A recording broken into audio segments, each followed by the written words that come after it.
หมายสูงพี่น้องผู้ปกครองเขากูเกาะค่ะคำขึ้นในก็ตรงมันอยู่ขึ้นวันที่12เดือนธันวาคมปี2526เขาขามาโคบทมยากันในข่าวยามคำขึ้นลึกกันเนาะ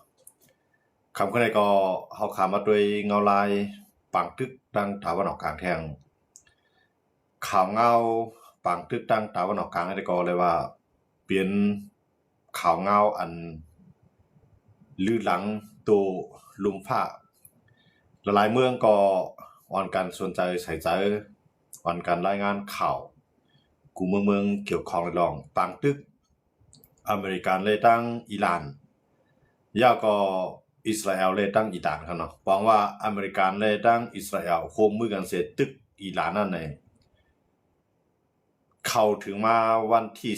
13ปางตึกอันได้ประธานาธิบดีโดนัลด์ทรัมป์ได้ก็ย้ำรัดไว้ว่าปางตึกในเตเปลี่ยนอยู่หมอก4 สัปดาห์อันนั้นก็4 อาทิตย์ครับเนาะมื้อเดือนในปองว่าจะมาในข่าวดัง2 อาทิตย์เดียวค่ะเนาะถึงมา13 วันในข่าวดังปางตึก13 วันได้ก็เฮ็ดให้อิหร่านก็ลู่ใหญ่ซุ่มลงที่เตียวว่าเตรียมย้ำเกิดขึ้นเปลี่ยนมา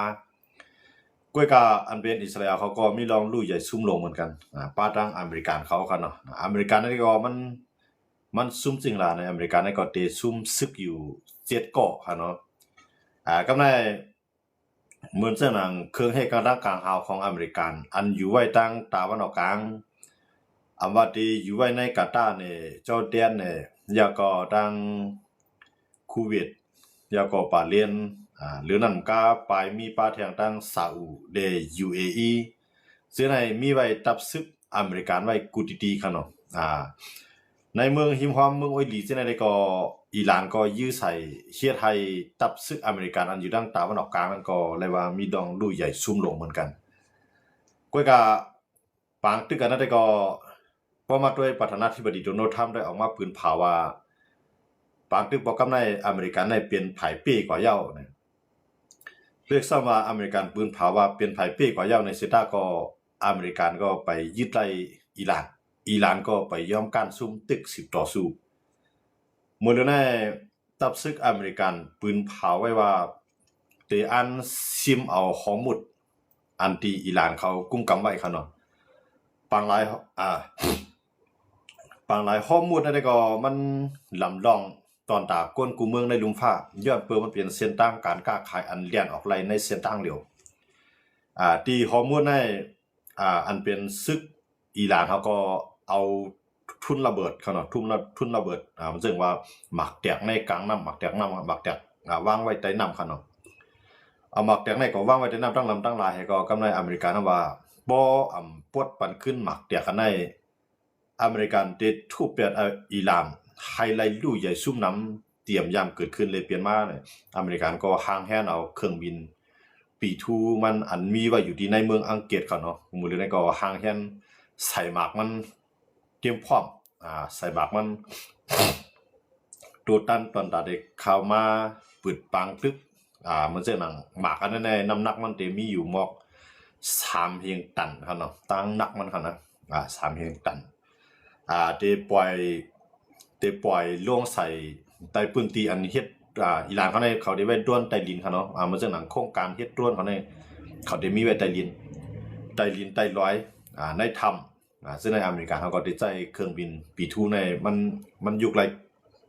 หมักนักมันครับเนาะในก็อเมริกันเขาก็ห่างแค่เดียวตีลูกกับตีเมืองอังกฤษมีนมาเนี่ยพวกลูกกับตีอเมริกันในมีนกว่าเนี่ยมันไกลแค่ไหนเนาะก็เดี๋ยวเอาลูกกับตีเมืองอังกฤษจะมีนมาตึกยื้อใส่อิหร่านครับเนาะก็ในอิหร่านในอันเป็น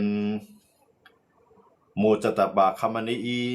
อันเป็นผู้นำศาสนาผู้นำสูงสุดอันมาแตนปอมันอันตายกว่าคามานีนั่นครับเนาะออกมาปืนเผาวันมื้อในก็รัดว่าตื่นเตสืบปิกหอมุดสิแลกุมกำหอมุดกว่านะปางลายหอมุดนั่นปางลายหอมุดนะครับเนาะกำในสเตขึ้นอันตอบแทนขึ้นอเมริกันให้ถึงที่สุดตีอันซึกของอันว่าซึกของว่าคนเมืองเขาเนาะอันเป็นของอิหร่านเขาอันไรลูกตายกว่าไรลูกซุ่มกว่าที่นั่นเลยซึกอเมริกันเดลัยสายเตียนหนังอันกึ่งเถือก กึ่งอ่างนะเพราะว่าโมจัตปาคาเมนีอีในก็ไปมีแนวตั้งว่าเตลดหย่อนยอมเข่าต่อตับซึกอเมริกันและอิสราเอลเขากันเนาะตึกสั่งยังซึกมุ่งหน้าตาได้เข้าตึกซึกอเมริกันแทงตั้งนำครับเนาะเพราะว่าซึกอเมริกันเราย่อมค่ะในก็อเมริกันในก็พิกสมัติรุนทำปืนเผาว่าปังตึกนั่นได้จำติกคือเดียวในข่าวยามโมเลก็อเมริกันเปลี่ยนภายเป้ว่าเย้าในเซตาก็อันนั้นเปลี่ยนตั้ง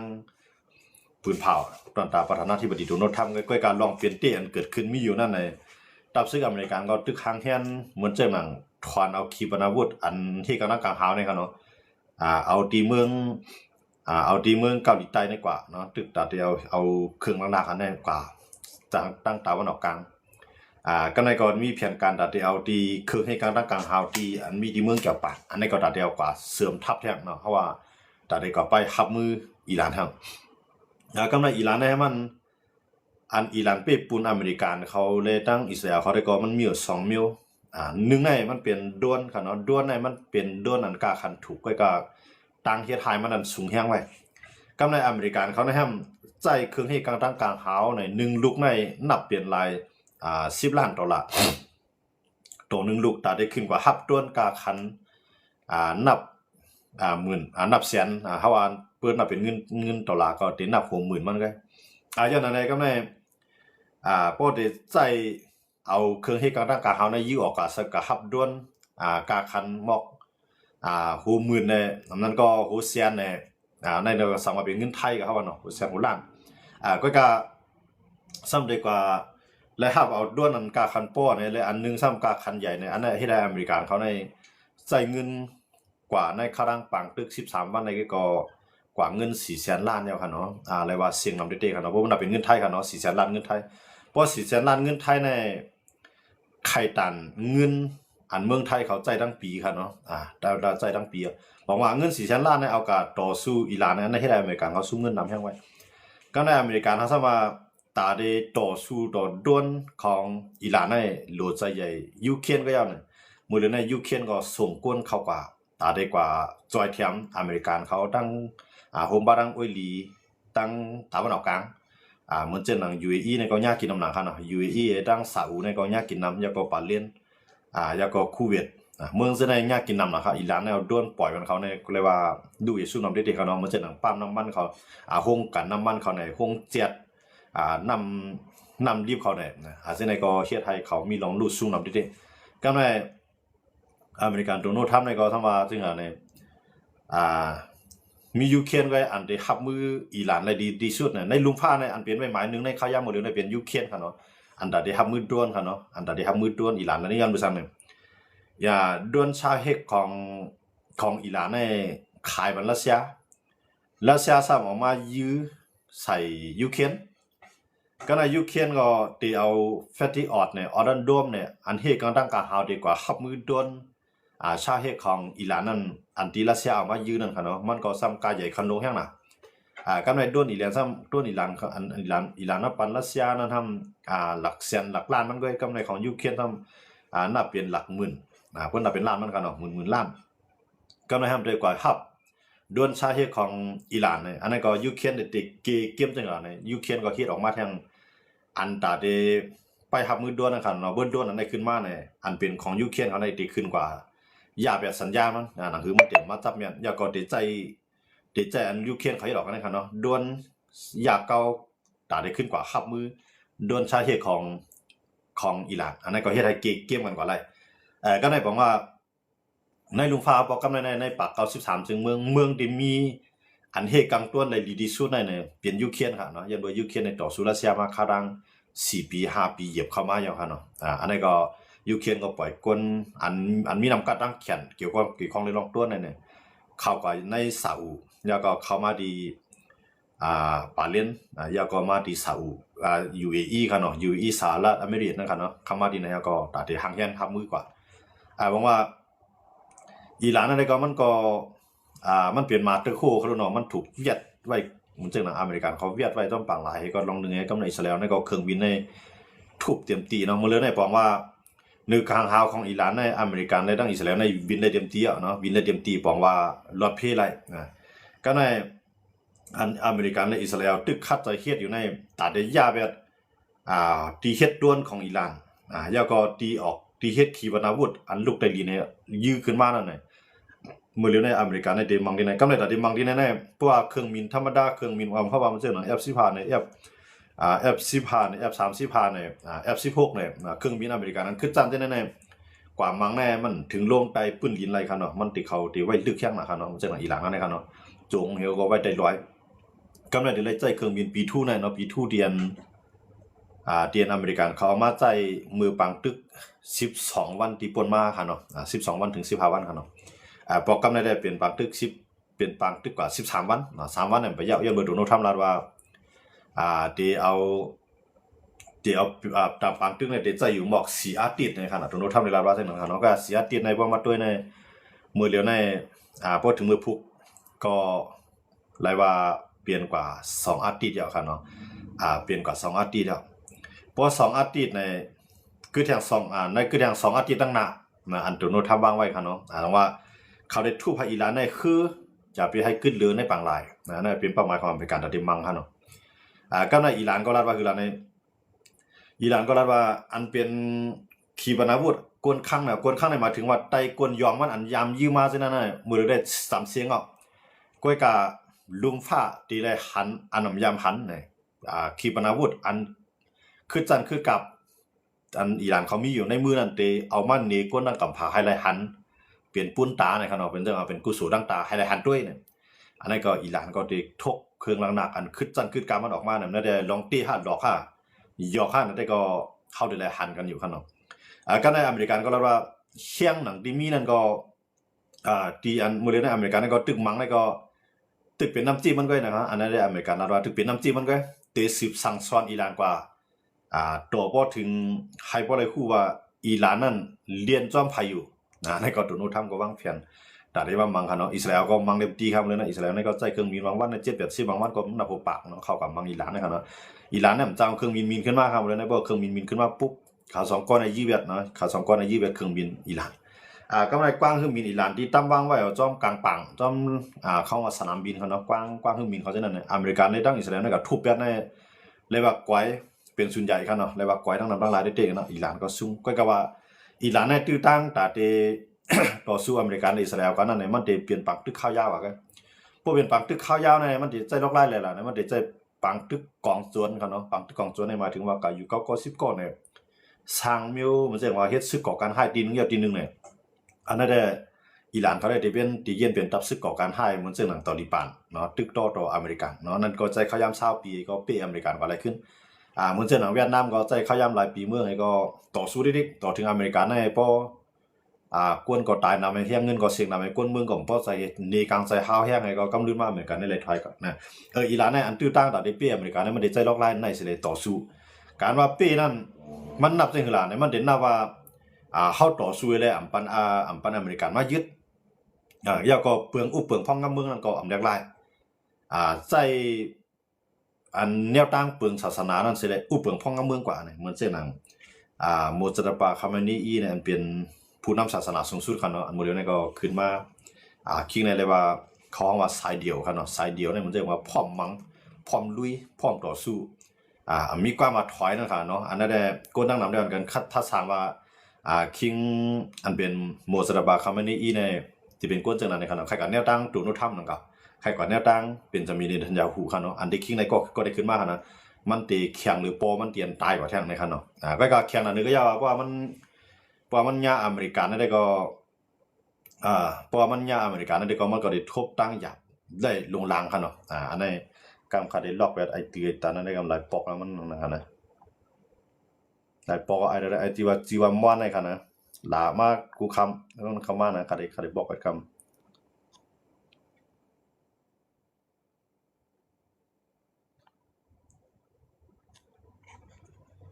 อ๋อครับบอกแบบไอตีตันก็นั่งกำครับเนาะกำไรเพราะว่าอิหร่านนี่ก็ไปจังถอยเนี่ยโดนัลด์ทรัมป์ซ้ำว่าคือล่ะเนี่ยโดนัลด์ทรัมป์ก็แล้วว่าไต้ปังหลายในเดียวคือลำนำในจอบซอกกุติที่มีคือลำนำของอิหร่านเนี่ยอเมริกันนี่ก็ไต้ปังหลายนี่ก็ติดลืบมังกันครับนะ กำในอเมริกันในส่งฮื้อเข้ากับที่เข้ากับซิมที่ฮอร์มุดนะแต่กำในอิหร่านก็พูดว่าอเมริกันในเดียวยังซื้อเข้ากับซิมที่ฮอร์มุดกำในอิหร่านเนี่ยก็วางหมากไว้พังหมากไว้ใต้น้ำนะครับเนาะวางหมากไว้ใต้น้ำเขาว่าทุ่นระเบิดครับเนาะวางหมากไว้ใต้น้ำตั้งหลายกำในดูโน้ตทำนำว่าให้กูขึ้นกำเดียวว่ากูขึ้นใน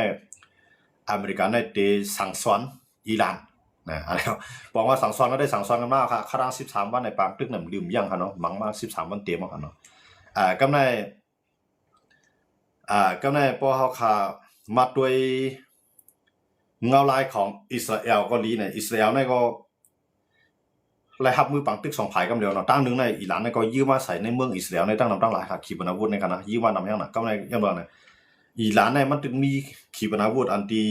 ขึ้นกามันเนี่ยมันถึงขึ้นได้นำในกับมือมันยันเบอร์มันเป็นเมืองเจ้าอาณายึดเมืองเสียเลยทางห้างเอาคู่ของเนื้อดินใต้ดินแนะนำกล้าขายส่งออกน้ำมันในเป็นมาทางของกัมพาเนี่ยเอาขายกว่าก็มาเฮ็ดขีปนาวุธได้ค่ะเนาะขีปนาวุธในอิหร่านมีนำได้ค่ะเนาะไปเสี่ยงง่ายๆค่ะเนาะไปเสี่ยงง่ายๆพวกมาถอมได้โดนโนทำคอยแสดงเขาได้รัดว่ามันลอยหลอลงมามันอ่อนลงมาบ่หันมันยืนนำดันมือกับปนมาอย่างนี่อันนั้นที่เขาว่าไว้จังนั้นก็อิสราเอลเนี่ยมันปังตึก2 ฝ่ายเนาะฝ่ายนึงในฮิตบุลเนาะฮิตบุลในก็มังเดตีหมดเลยในเป็นปังตึกเตรียมตัวค่ะเนาะตั้งฮิตบุลเลยตั้งอิสราเอลในเป็นปังตึกเตรียมตัวเหมือนตั้งในเขาก็ตึกกันกั้มในอิสราเอลในคาแบบจุ่มฮิบุลเขาแนะนำให้หนาเนาะคาตายแบบตั้งนำตั้งหลายกำในก็ฮิบุลเขาย้อนอุบนะพอย้อนอุบว่าปุ๊บในอุบกันมาเป็นปังตึกกันมาก็กำในฮิบุลขึ้นมาตึกขึ้นอย่างเบื่อเนี่ยยันเบอร์ฮิบุลในเป็นอุ้ยดีอันจำใจอิหร่านที่สุดเนาะเป็นตีนเป็นมือเป็นแข้งเป็นขาเป็นหูเป็นตาเตี้ยนต่างอิหร่านยาวก็ส่งแห่งซึกเขาตึกอิสราเอลก็เอาแห่งซึกเขามาเลยในเมืองอิสราเอลก็ใจขีปนาวุธยืมมาตั้งหลายค่ะเนาะยืมมาใส่อิสราเอลในก็มือเลี้ยวในใจรถทางการตึกแห่งซึกใจแห่งซึก3 ฝ่ายเขาต่อสู้ต่อคิดบ่รอค่ะเนาะอิสราเอลในค่ะนะแห่งซึก3 ฝ่ายในจังหวัดในตั้งนึงในกลางหาวแทงตั้งนึงในซึกเหนือลิ้นแทงตั้งนึงในตั้งปางไหลอันนั้นก็มังแทงนะแต่ที่ขึ้นคุบซิมเบียทิดบุลแทงกำนึงค่ะเนาะอันนั้นก็ลงว่าอิสราเอลเนี่ยมันเลยห้าปังตึก2 ฝ่ายในภายนึงในมังอิหร่านนั่นได้มันไปเลยมังเนื้อซึกต่อซึกเนื้อลิ้นมันมังตั้งกลางหาวไว้ค่ะเนาะอิสราเอลในใจแห่งซึกตั้งกลางหาวเลยใจขีปนาวุธในยื้อออกกว่านะยื้อเอาในเมืองอิสราเอลในยื้อกว่าใส่ในเมืองอิหร่านค่ะเนาะบอกว่าตั้ง2 ฝ่ายในเคียงเผากันนะอิหร่านในก็เผากันอิสราเอลในโทษนะมันเจ้าว่าปั๊มน้ำมันอ่ะที่กันน้ำมันว่าในที่เจ็ดน้ำมันอ่ะเนาะที่เจ็ดของน้ำมันอิหร่านในก็ยื้อมาใส่อิสราเอลเนี่ยก็ซุ่มนำเหมือนกันครับเนาะซุ่มนำอยู่ก็กับว่าอิหร่านเนี่ยได้ซุ่มนำหรือมันยันเปว่าอิหร่านเนี่ยจังใจเครื่องบินมาบางมันกำในอิสราเอลเนี่ยใจเครื่องบินในเข้ากว่าบางในเมืองอิหร่านกำซื้อกำในอิหร่านเนี่ยก็มันตอบอเมริกันก็มันถึงเลยเมืองอเมริกันมันตอบอิสราเอลก็มันเลยหลักขีปนาวุธได้ยื้อมากเลยกำในอิสราเอลเนี่ยเฮ็ดตั้งกลางหามันก็ซ้ำมีไว้นำไว้นั่นขนาดเนาะอันนั้นก็เฮ็ดให้อิสราเอลเนี่ยก็อยู่รอดได้อยู่กำในอิหร่านนั้นเลือกมังภายหลังเนี่ยอันมันมังแห้งนะในซาอุเนี่ย UAE เนี่ยแล้วก็บาเลียนเนี่ยคูเวียตอิรักเนาะอิรักก็ในคือลำหลายที่เลียนในปังหลายข้อมูลในยื้อเวียดนะมันก็ปืนเผาไว้ลงนะว่าที่ยื้อเวียดกูลำเนี่ยมือว่าในยากกว่าคือของอิรักเนาะคือของอิรักใน2 ลำคือต่างน้ำมันในค่ะนะอิหร่านยื้อเวียดกว่าโจมไป2 ลำก็ในยากไทยทางลำ1เนาะคือไทยในยากกว่าทางลำ1อันนี้ก็อิหร่านยื้อใส่ลังเก่าเนาะอิหร่านก็ยอมรับว่าอิหร่านเป็นคนยื้อกำในไทยนี่ก็บ่พอใจแล้วก็ข้องพ้องต่างอิหร่านอันมาอยู่ที่เมืองไทยเนี่ยครับเนาะพ้องมาให้มาต้องปานไทยเนี่ยเตะไข่อิหร่านได้ต้องปานกันนะอิหร่านก็เรียกได้ต้องปานเนาะซึ่งอันในมื้อนั้นอิหร่านเนี่ยมันสร้างผู้เขียนไว้กูผาแล้วก็ลองนึงเนี่ยก็ในบ่ว่ามีผู้เขียนต่อไทยต่างๆนึงเนี่ยมันก็ได้เป็นอันปัญหาอันใหญ่มันนะครับเนาะแต่ว่ามื้อนั้นตั้งไทยเนี่ยก็เฮ็ดลิงใจเนาะห้องมากค่ะเนาะห้องมาอุบห้องเอาพ้องต่างอิหร่านเข้ามาอุบแล้วก็ให้ออกมาต้องปานเป็นทางการเนี่ยไทยเขาไปให้อิหร่านต้องปานกันเนาะว่าอิหร่านต้องปานถามว่าไทยเด็กให้สังได้อิหร่านในไทยมันเตรียมไปหาที่สังก็เข้ามาด้วยเนี่ยนะมันเตรียมไปหาที่สังตั้งอิหร่านก็ว่ามันก็สิหาลอกลายเสียมีเมียวนั่นก็จังลักจอยภายในภายนึงฮื้อในก็จังเป็นไรนั่นค่ะเนาะอันนี้ก็บอกว่าบ่เลยมันตุ้งตื้อออกมาถึงไทยจอมกันเนาะอันที่ไทยเขาได้ยากกินกว่ามื้อใดกวนในคือเขานั้นอันรอดก็รอดกับพ้องค่ะเนาะอันตายก็ได้ก็ไปหั่นก็หาลายก็ได้3ก็ไปหั่นนะครับเนาะอันนั้นจะเป็นได้รู้คือของเมืองไทยที่เรียนมาในนั้นนำปางหลายข้อมูลทั้งกันเนาะอิหร่านเขาก็โจมแบบคือเขานั่นกันเนาะมันแจ้งว่าตึกยื้อใส่ขีปนาวุธยื้อใส่กันเนาะก็ในมันเจ้าหนังเมืองตะวันออกกลางในอันอิหร่านยื้อใส่ในเมืองในไปฮัดมังอิหร่านสิเมืองค่ะเนาะมันแจ้งว่าใน หนึ่งในก็เขาเป็นมุสลิมนั่นกันนะก็กลายว่าเขามุสลิมเนี่ยมันได้เป็นสองเกึ่งนั่นกันนะเกึ่งหนึงมันเป็นเกึ่ง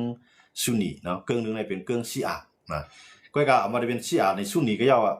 เพราะว่ามันมังว่าเด็กๆเนี่ยเพราะว่านับว่าขายามันยาวแหละอิหร่านในมังเด็กๆเนี่ยมันเจ้านังอันเป็นอยู่อีกก็ออกมาพื้นภาวะดีขึ้นตอบแทนขึ้นอยู่ว่าว่าเจ้านังครับเนาะมันเจ้านังซาอุก็เหมือนกันว่าดีขึ้นตอบแทนขึ้นอยู่คูเวตก็แล้วว่าดีตอบแทนขึ้นอยู่อันนั้นได้เขาได้ไปตัวเงาลายมันนั่นกันเนาะไปตัวเงาลายมันว่าโปตอบแทนเอาซ้ำโปมันยาวกำเหลียวซ้ำที่เฮ็ดให้ปังตึกในถึงในเมืองเขากำซื้อเขาสิได้ก็ไม่ใจมื้อเหลียวในอิหร่านก็ออกมาต้องปานเขาอยู่คั่นเนาะต้องปานอยู่อีกคนในซาอุคนเนี่ยโอ้ยลีดังตะวันออกกลางอุลีอเมริกันนั่นคั่นเนาะต้องปานเขาซึ่งนั้นอันเป็นประธานาธิบดีของอิหร่านคั่นเนาะเฮายี่กว่าในก็เฮาเลยตั้งใจใครปืดปังตึกตัวเมืองซิมฮามอซึ่งนั้นก้อยกะสู่ปันอเมริกันตั้งตับซึกในเมืองสู่แล้วเฮาก็เลยยื้อใส่ตับซึกอเมริกันก้อยมันก็ออกมาต้องปานแล้วก็ต้องปานไว้หลังมันต้องปานในก็ตึกมังเที่ยงเอาตึกที่คั่นเนาะมังในซาอุนะมังใน UAE ในเพิ่นมาด้วยใน UAE ในเป็นเมืองอันสะเทลงที่เดียวว่ากันเนาะเมืองสะเทลงดูไบเนาะมันเมืองหลวงของที่เขาอันที่เชียงใหญ่นั่นก็ที่เป็นดูไบครับเนาะดูไบในเป็นเมืองอันเข้มอันทางดีเมืองสะเทลงทั้งหลายอิหร่านนี่ก็ยื้อใส่ที่ดูไบนี่ก็ยื้อใส่พองเนาะก็ก็มันจับก็เขาเฮ็ดกังดังกะหาวไรครับเนาะก็ก็อันเป็นพื้นที่โฮงเจ็ดน้ำมันเขาได้ UAE ในยากินน้ำไว้ครับเนาะยากินน้ำไว้อิหร่านในใจต้วนอยู่หมอก4-5 ปากลำค่ะเนาะยื้อเข้ากันในเมือง UAE นี่ค่ะนะก็กับ UAE ก็ไปฮัดตอบค่ะเนาะไปตอบย้อนเบอร์3เมืองจังได๋เขาเป็นเมืองสะเทของใครเอาลองสะเทเขานั้นมามังก้นผานนั่นค่ะเนาะผมจังว่าอิหร่านในมันเตือกเอาแหละมันมีดังเลือกเขาเนาะมันมีดังเลือกย้อนเบอร์อเมริกันในอิสราเอลในมังมันกูภายกำในมันได้มีจุ่มยิบกองกลางเฮาว่าเจ้าเคิดเนี่ยอันนี้ก็ติดลูกก็ดังอิรักในเข้ามามังในดังนึงเนี่ยในก็เดียวตั้งใจแถมเดียวอเมริกันค่ะเนาะดังว่ากำในอิหร่านแน่ๆมันก็มาเตอร์โคนั่นค่ะเนาะมันเตอร์โคก็มีดังเลือกกาเลโคมังกุลายหมดเลยแน่ไผมากของมังมันจึงคืออันลัดผ่านในน้ำหอมมุดในจุ่มเลยอันมันลัดว่าอันเปลี่ยนตั้งตาวันออกกลางในเมืองละเสียมว่าเพราะว่าเรียนคือมาในอเมริกาอิหร่านเขาได้โจมเบียดกุลัมกำในอันเปลี่ยนอเมริกันและอิสราเอลพอเรียนคือมาในน้ำหอมมุดในอิหร่านได้โจมเบียดคือเขาสิได้เนี่ยตึ้มปันกว่าก็ในคือของยุโรปนะในลูกจุ่มยุโรปเขาในดังเสียงกูเมืองนับตั้งแต่ฝรั่งเศสอังกฤษเยอรมันครับเนาะเขาจะในยุโรปในทั้งหมดนั้นมันจะมีอยู่หมอก20เมืองครับนะเขาจะได้ก็เตรียมรายเรียนเข้ามาในน้ำฮอร์มุดเนี่ยก็ไม่กูภายในอ่อนกันไม่ใจว่าป้อมรายลัดพันน้ำปังหลายฮอร์มุดในตาเตต่อต่างมันเส้นนังปุ๋ยในยาในเฮาว่าหมายถึงว่าอันตาเตไทยนาเฮ็ดสวนเนาะมันเส้นนังปุ๋ยมันเส้นนังเมียวจ๋านะครับเนาะผุนนะครับเนาะก็ในมันเส้นนังน้ำมันในเส้นนังจังเลียนออกนะเพิ่มจังเลียนออกมาในเส้นในเมืองเส้นในเมืองเล็กเมืองหลอกเมืองอันกวาดผ่านไว้เส้นในเหมือนเส้นหนังศรีลังกาในม่านในหลายๆเมืองในน้ำมันในพอใจกันเนาะน้ำมันที่เต็มพอใจก็ในเมืองไทยในก็น้ำมันเขาในเขาลาดว่าเขาได้พอใจอยู่หมอก90วันนะบ่ได้หมอก90วัน90วันก็เดี๋ยวมีอยู่หมอก3เดือนคั่นเนาะมื้อจ้าในเขาลาดว่า60วันในคั่นนะ60วันก็2เดือนเนาะก็ว่าไว้หลังมาเขาขึ้นมีร้านใหม่ว่า90วันก็ใน90วันในไทยเขาในอันเขาจันเขาว่าตึงไว้ว่าจันไว้เงินการน้ำมันเนี่ยปันให้ขึ้นนั่นค่ะเนาะปันให้ขึ้นการน้ำมันเนี่ยมีข้าวดังเขาได้ปันข้าวดัง15วันเนี่ยค่ะเนาะนั่นเหลือนั่นแน่เฮาได้สร้างน้ำมันดีเซลใน40ถึง50 บาทต่อ1ลิตรค่ะเนาะอันนี้ก็คือข้าวยามทางหลายบ้านเนี่ยครับเนาะเขาเอาปันข้าวยาม15วันเนี่ยมื้อเดียวมันพูดถึงมาปันถึง13วันเอาคั่นน่ะมีข้าวยามปนทาง 2-3 วันเนี่ยครับเนาะอันนั้นจะย้อนว่าเมืองไทยนี่ก็หลายๆภายก็เดียวกันเนี่ยสร้างน้ำมันไว้ค่ะเนาะสร้างสิ่งอันไหนพวกเฮามื้อเดียวมันตึกเป็น29 บาทค่ะเนาะเป็น29 บาทเพื่อเป็นดีเซลค่ะเนาะเว้นน้ำมันดีเซลดีเจนะครับเนาะได้29 บาทเพราะว่าหรือสิป่น15วันก็ได้มันจะเป็น40 บาทถึง50 บาทครับเนาะเพราะฉะนั้นในกำไรน้ำมันลูกที่เฮายามสร้างเงินพันปลายเนี่ยเฮาได้เลยสร้างหมอก 2,000 2,500 2ได้เลย1ถัง2ได้เตรียมรวดเฮา1ลำนะครับ1กันนะครับเนาะจังได๋ก็พี่น้องเขาจะมีรถมีกาก็อันกันสร้างไว้เตรียมไว้ได้ดีที่สุดในขณะย้อนว่าเนี่ยน้ำมันในเป็กซัมว่ามันพอใจอยู่ในสายตาก็กาคันมันได้สูงขึ้นเนาะครับเนาะกาคันมันได้สูงขึ้นเนาะย้อนว่าจังนั้นแหละในก็เฮาได้เลยตัวคือติดตามแท้ก็ไม่น้ำมันในหลายๆเมืองในขาดเอาค่ะเนาะพอใจในหลายๆเมืองเหมือนจังหลังเมืองไทยจังได๋ก็จังว่าคนเหตุการณ์ในลุ่มในใจเนี่ยเขาปันใส่เสื้อสูทเอาค่ะนะจังอย่างเนี่ยพอใส่เสื้อสูทผูกเนคไทมันใหม่เลยค่ะเนี่ยนั่นคือมันเต็มไหม้นั่นน่ะให้เขาลวดเที่ยงเขาว่าพลังงานเขาเนาะมันแสดงว่าอันเขาเฮ็ดไฟฟ้าเขาได้เขาก็แก๊สมาขนาดแก๊สน่ะดีเลยมากแล้วนะกำนำได้ออกมาทางตะวันออกกลางกำไรน้ำมัน ตาได้ใจตื้อซิไหนมันก็ใจของพลังงานหมดคั่นเนาะน้ำมันว่าแก๊สว่าซิไหนไฟฟ้าว่าซิไหนของพลังงานก็ได้เพราะว่ามีซิไหนในเพราะว่ามันมื้อในเมืองไทยเนี่ยเขาจึงเนี่ยเพราะมันตันปืนพัดลมไรก็ให้ปืนพัด